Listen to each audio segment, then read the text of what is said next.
Sejajar dengan keperluan negara dalam mempertingkatkan kualiti dan kuantiti tenaga mahir, SIAS ditubuhkan pada 1983 untuk membangunkan tenaga pengajar bertaraf antarabangsa yang berpengetahuan, kompeten, berdisiplin dan responsif terhadap perubahan teknologi dan persekitaran.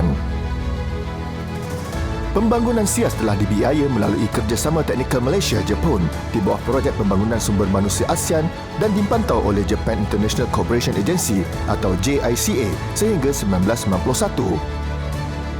Keupayaan dan pencapaian SIAS sebagai penyedia latihan dalam membangunkan tenaga pengajar TVET melayakkan SIAS untuk diiktiraf sebagai Pusat Kecemerlangan Pengajar TVET ataupun Center of Excellence COE for TVET Instructors pada November 2021.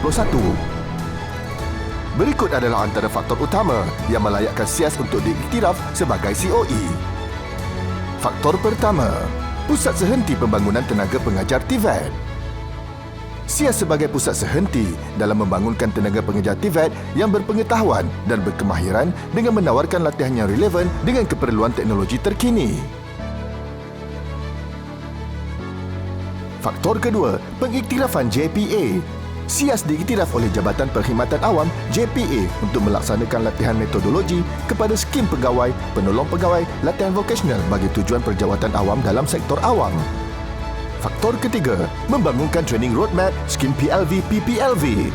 SIAS diberi peranan untuk membangunkan training roadmap untuk skim PLV dan PPLV.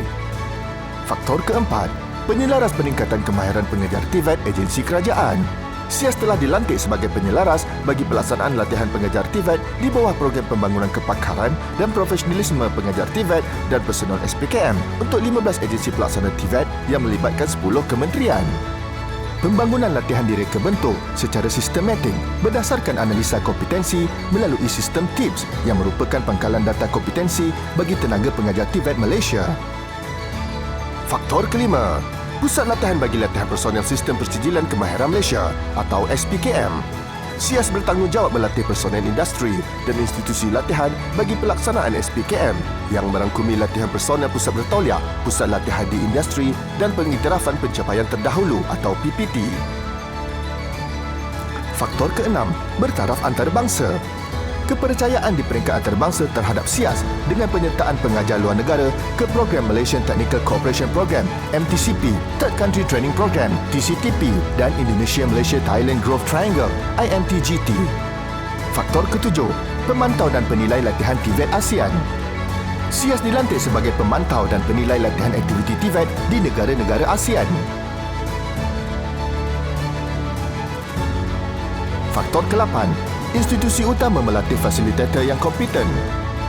SIAS sebagai institusi utama dalam melatih fasilitator yang kompeten dalam pembangunan National Occupational Skills Standard (NOS), Written Instructional Materials (WIM), Curriculum Development Based on Ability Structure (CUTBAS). Faktor ke-9, rujukan dan tapak pertandingan kemahiran.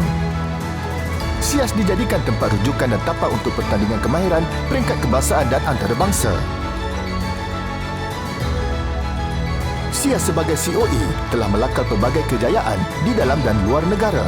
Antara kejayaan yang paling membanggakan adalah dengan mendapat pengiktirafan emas dari Asia Pacific Accreditation and Certification Commission atau APAC. Sebagai sebuah institusi latihan yang diiktiraf sebagai Pusat Kecemerlangan Pengajar TVET, SIAS akan terus komited dalam melahirkan tenaga pengajar TVET yang bertaraf antarabangsa dalam bidang kemahiran. SIAS, Pusat Kecemerlangan Pengajar TVET Negara.